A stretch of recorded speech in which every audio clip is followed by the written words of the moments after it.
Hello and welcome to Microsoft Hates Greg.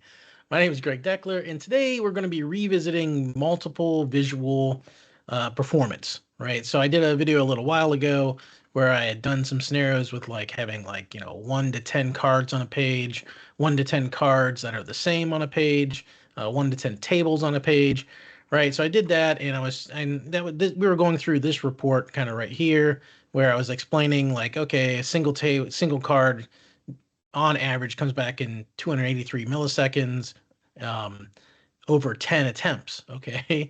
And then, so we would expect for two card visuals that we would be 566 milliseconds across 10 attempts each, right? But it's really 776 milliseconds, right? So there's a penalty that's paid, right? I was trying to explain all this, and I give it a B minus, right? In terms of, so then subsequently I created some much better metrics, in my opinion, much better analysis when I 10x'd the performance of a Power BI report.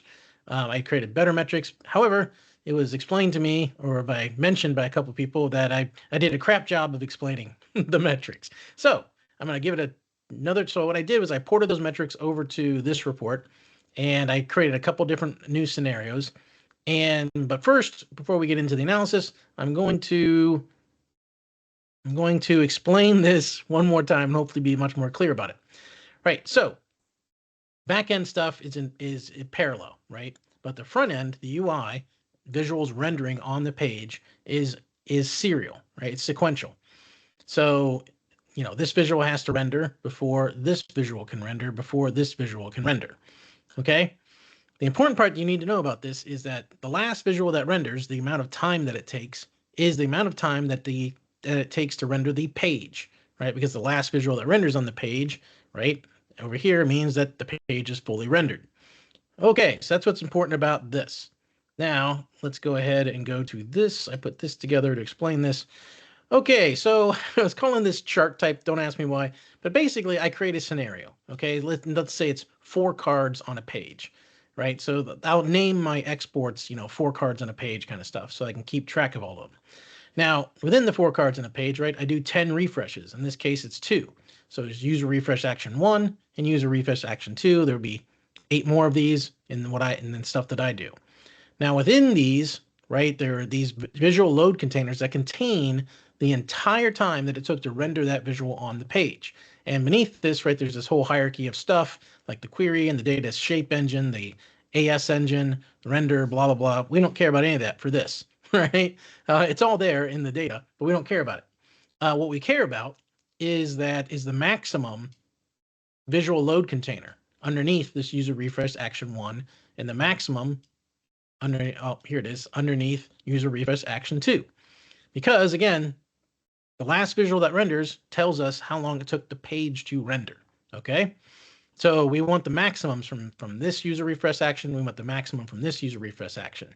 So we take that 62 and 60, it gives us an average of the maxes of 61 milliseconds, right? Now, for scenario B, 4 tables on a page, yeah, and I've totally made up all these timings, but whatever. The maximum here is 600, the maximum here is 620, so then therefore the maximum is 610. So it is this that we want to minimize. We want to minimize the average of the maxes, right? So, and this is why I always laugh when people I talk about measure totals, and people are like, oh, Greg, you're an idiot. You would never want to, take the average of the maxes and blah, blah. Here's why you'd want to do that, right? I mean, it's pretty obvious what you want to do, right? And not only that, I want to take the minimum of the average of the maxes. So stick that in your pipe and smoke it. All right. So here we go. On to the analysis. I hope that explains what is going on and what is important in the important metric, right? It's the minimum. You want to minimize the average of the maxes for the different loads. So in this table, right, it does exactly that. So here's a scenario, a page, 1 card on a visual life sat 10 times, right? That's what I called it. And this is the average of the max, right? 24 milliseconds to display, right? And again, this gets it out of by doing it this way, it gets it out of oh, we have to account for that it's 10 times, right? Okay, now this is how long it took on average to render that one visual on a page, across 10 attempts, right? So I can break this down. Now this, right over here tells me here's my scenario again, and here's my 10 refreshes. 1, right? Two tables, 1, 2, 3, 4, 5, 6, 7, 8, 9, 10, right?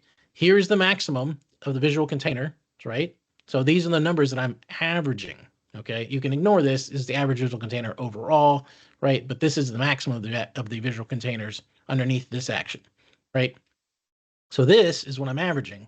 So if I was to go two table visuals 10 times, so it would be this, it would be 2 table visuals 10 times. Here we go. These are the numbers. If you add these numbers up and divide by 10, you will get 71. Okay, so there it is. So hopefully that explains what's going on here, and that this is the number that you want, this average of the maximums, right? And so now we can take a look at card, well, I have that selected, so therefore that's going to do that. There we go.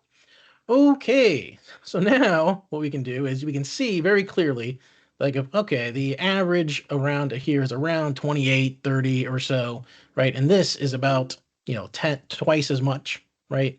So there we go. Average of the maxes is 28 for one visual, right? 28. The average of 10 times is 71.67. So that's about twice, maybe 2.5 times, okay? So for card 2, where the cards were all the same versus these were all different, right? Now it's 33 and about 60, so it's about twice. So a little bit more efficient as it's scaling up, right? For table visuals, right? 44 was the average of these 6 right here, because they're all one visual. So 44 and 211, right, is the average of the max at 10 visuals. So a 5. So multiply that by 5. So table visuals do not scale as well as card visuals is the conclusion that you can reach from that, right? Okay, so now I ran 2 additional scenarios. So I wanted to, somebody had mentioned on, I think it was on Patreon or maybe it was on LinkedIn, that they were like, wow, I wonder if edit interactions has any impact on this. So I ran 2 edit interaction scenarios. First, now you have to explain something. You can see I did it with the population visual, okay? So I wanted to do it like, okay, I'll do 10 population visuals, right, that don't have any interactions on them. And if you want to know just how much joy it is to set up, go from 1 visual to 2 visuals to 3 visuals and turn off interactions between all of them, it's not fun, okay? It's not. But I did it, right? And this is the result. Now, you might be saying, holy crap, Greg, why'd that one visual, that population visual, go from 40 milliseconds, 41 milliseconds to 141 milliseconds or 186 milliseconds? That's your lowest value. Well, probably because these are 2 completely different days, and my system was under 2 completely different, stress profiles as far as more memory usage, less memory usage, more CPU usage, less CPU usage, right? These came on. I did this on 2 different days with, me with my browser tabs, right? I probably have way more browser tabs open when I was doing this analysis than I did the other time, right? So that's why when I do scenarios, right, I do the scenarios all at the same time within a span of as fast as I can complete them, so that I can know that my usage profile for my machine is roughly the same for all of them, right? This is the sciencing that we have to go on in order to. So the stuff that I did today or yesterday was not the same, as what I did, a week ago. So very important. All right, but these two scenarios, this is the one with no interactions, and this is the one with interactions, ran them at basically the same time, right within like a 15, 30-minute window. So you can see here that it's about the same, right? So 186, 104, I don't know, this was kind of an anomaly, 186 to 393, that's without interactions. With interactions, 184 versus 392, it's basically the same. Right, so there you go. Now this table down here is kind of fun, right? So you can actually have your different scenarios that you've done. You can see what's going on, and again, you can see that, okay, well, this is 40. Like when my machine was running really well this day, right? And so I'd get 40,000, right, versus 76,000 versus 75. Again, you can see that these 2 scenarios are basically the same thing, right? Little less query for table 3 versus table 2 scenarios, because this didn't have it. Well, because they were both the same table. So no, never mind. So yeah, they're basically the same, right? And you can see that these kind of scale the same, more or less, right? So there you have it. Do I have anything else that I wanted to share in this video? I did some other stuff. So what I do is I would like, oh, I'll take my card and I'll copy these. Although for cards, like, oh, and for these three scenarios, I would only copy one, like right around the midpoint for this. So I'd select this, select, oh, don't want that one. Well, whatever. Select this, select this, select this, select this, select this. There we go. I'd right click, copy selection, paste that into an enter data query, and then I'd use line st, right? So line statistics. So what I did, so for the card, right, it has a slope of about 4.22. So pretty mild slope to it compared to, let's see, table 3 line has a 20 for a slope, and then the table scenario has an 18 for slope. So all the table slopes came out about the same. All the card, slopes came out about the same. So the slope, right, that's how fast it ramps up in terms of the multiplier, right? The penalty that you're paying for having additional visuals on the page, right? You're going a slope that goes from 1 to 2 or 2.5 versus 1 to 5, right? For your card versus your table visuals. So there it is in your statistics, and you can go nuts with that, right? Obviously, the number of visuals related to the amount of milliseconds, right, is very highly correlated. You can see that in these charts, right? They're obvious, just even to the naked eye. You can see that, especially on things like, oh, because I had these selected, so therefore, like this one's very obvious. This one's extremely obvious, right? This one bounces around a bit, but you can see it's about the trend, around the trend line. If I added a trend line to this, right? Boom, there it is, right? So pretty highly correlated. All right, that is all I had for this video. Hope I explained this much better than I did the first time around. But yeah, we're gonna be doing a lot of this kind of performance. I've got a ton of ideas in terms of like things I want to know about in terms of what causes performance issues, what doesn't cause performance issues. And yes, I realized, and again, I'll go back to this, right? For all these scenarios, 0.58%.